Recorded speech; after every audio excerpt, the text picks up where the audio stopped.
రైతుల సంక్షేమమే ధ్యేయంగా రాష్ట్రంలోనే తొలిసారిగా జగిత్యాల జిల్లా వ్యవసాయ శాఖ అధికారులు రైతు మిత్ర ఫార్మర్ ఫ్రెండ్ అనే కార్యక్రమాన్ని చేపట్టారు. శాస్త్రవేత్తలు, వ్యవసాయ అధికారులు మరియు రైతులతో కలిసి జిల్లా వ్యవసాయ శాఖ అధికారి భాస్కర్ రైతు మిత్ర కార్యక్రమాన్ని ప్రారంభించారు. ఈ కార్యక్రమంలో శాస్త్రవేత్తలు మరియు వ్యవసాయ శాఖ అధికారులు రైతులతో ప్రత్యక్షంగా సమావేశమై ఎలాంటి విత్తనాలు వాడాలి, పంటల్లో చీడపీడలు, ఎరువుల వాడకం, సస్య రక్షణ చర్యలు ఏ విధంగా చేపట్టాలి, రైతుల పంటల సాగు సమస్యలకు సమగ్ర పరిష్కారం రైతు మిత్ర ద్వారా అందించనున్నారు. రాష్ట్రంలోనే మొదటిసారిగా జగిత్యాల జిల్లాలో అధికారులు రైతు మిత్ర కార్యక్రమాన్ని చేపట్టారు. ప్రతి సోమవారం ఉదయం 10:30 నుండి 1:30 వరకు సహాయ వ్యవసాయ సంచాలకులు జగిత్యాల, ధర్మపురి మరియు మెట్పల్లి కార్యాలయాల్లో రైతు మిత్ర కార్యక్రమం కొనసాగుతుంది. ప్రతి సోమవారం 2 లేదా 3 శాస్త్రవేత్తలు మరియు వ్యవసాయ శాఖ అధికారులు రైతులతో ప్రత్యక్షంగా సమావేశమవుతారు.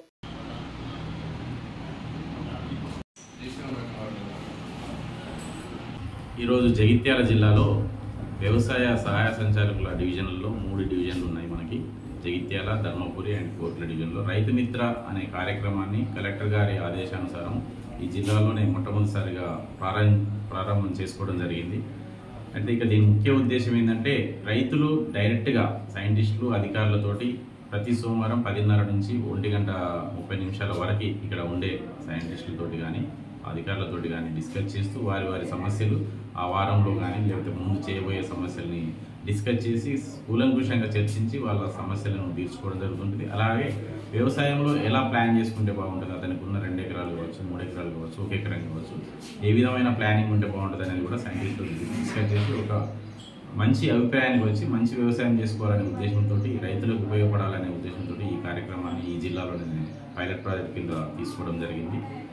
దీంట్లో అంటే మనకు ఈ వారంలో కొంతమంది రైతులు వస్తారు, వచ్చే వారంలో ఇంకో కొంతమంది రైతులు వస్తారు. ఆ వారంలో ఉన్న సమస్యలు కావచ్చు, ఇంకా ముందు వచ్చే సమస్యలు కాబట్టి వాళ్ళు అడుగుతారు. కాబట్టి దీనికి మ్యూచువల్ బెనిఫిట్ ఉంటుంది. అంటే సైంటిస్టులకు కూడా రైతులు ఏమడుగుతున్నారు అనేది తెలుస్తుంటుంది. వాళ్ళు కూడా ఏం రీసెర్చ్ చేయాలి, ఏం మనం టేకప్ చేయాలనే ఇష్యూస్ కూడా సైంటిస్టులకు తెలుస్తుంది. డిపార్ట్మెంట్ కూడా రైతులు ఏమడుగుతున్నారు అనేది డైరెక్ట్గా మీటింగ్లలో చెప్పేది కాకుండా డైరెక్ట్ చెప్పలేని రైతులు కూడా ఇక్కడ చెప్పుకునే అవకాశం ఉంటుంది. కాబట్టి ఇది ఒకరు వచ్చి డైరెక్ట్గా మాట్లాడే అవకాశం ఉంటుంది. కాబట్టి వాళ్ళకి చాలా అంటే మీటింగ్లలో మాట్లాడే రైతులకి మనం అవకాశం కల్పించడం వల్ల అవుతామని ఈ ప్రోగ్రామ్ స్టార్ట్ చేయడం జరిగింది.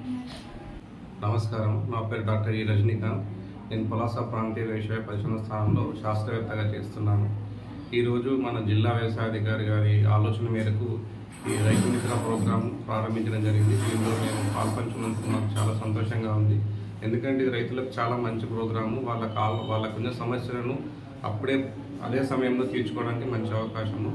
ఈ ప్రోగ్రాంకి రైతులు కూడా అటెండ్ కావడం జరిగింది. వాళ్ళు కొన్ని సమస్యలు అడిగారు, ఏ విత్తనాలు వేసుకోవాలంటే వాటి మీద కూడా మేము వివరణ ఇవ్వడం జరిగింది. అంతేకాకుండా ముందు కూడా ఇంకా ఇలాంటి సమస్యలు ఉన్నా మేము వాళ్ళకి పరిష్కరించడానికి ముందుంటాము. మాకు ఈ ప్రోగ్రాం కూడా చాలా వరకు ఉపయోగపడుతుంది. ఎందుకంటే మన జిల్లా అధికారి గారు చెప్పారు. ఎందుకంటే ఈ రైతులు ఉన్న సమస్యల బేసిస్లో మేము కొత్త పరిశోధన చేయడానికి కూడా మాకు చాలా అవకాశం ఉంటుంది. మన ఈ ప్రోగ్రాంకు సక్సెస్ కావాలని కోరుకుంటూ మన జిల్లా అధికారి గారికి కంగ్రాచులేషన్ చెప్తున్నాను. Thank you. మన తెలంగాణ రాష్ట్రంలో జగిత్యాల జిల్లాలో స్టార్ట్ చేసిన చాలా డిఓ వారికి నాకు చాలా సంతోషంగా ఉంది. అంటే ఇది మంచిగా రైతులకు తీసుకున్న కార్యక్రమం కాబట్టి ప్రతి గ్రామాల రైతులకు కూడా మనకు ప్రతి సంవత్సరం ఒక సొల్యూషన్ దొరుకుతుంది. కాబట్టి సైంటిస్టులతోటి మన జిల్లా అధికారులతోటి మంచి ప్రోగ్రాం రైతులకు చాలా ఉపయోగపడుతుంది. చిన్న రైతులు, సన్నగా రైతులు అందరూ ఉంటారు కాబట్టి కొందరు తెలిసినా తెలియకుండా ఈ కార్యక్రమం మనం ప్రతి సంవత్సరం మనకు తెలుస్తుంది. కాబట్టి ఒక్క రైతు వచ్చినా కానీ ఆ రైతు ఊళ్ళోకి పోయి అరే మన కార్యక్రమంకి ఉంది ఇవరకు మనకు అన్నీ తెలియలేదు, ఏదో మీటింగ్లో నేను వచ్చాక మనం ఎక్కడో అక్కడ వెళ్ళిపోయాము. ఇప్పుడు ప్రతి సొల్యూషన్కి ఒక మార్గం ఉంది. దానికి మనకు జగిత్యాల జిల్లాలో మనం తీసుకున్నందుకు చాలా సంతోషంగా ఉంది.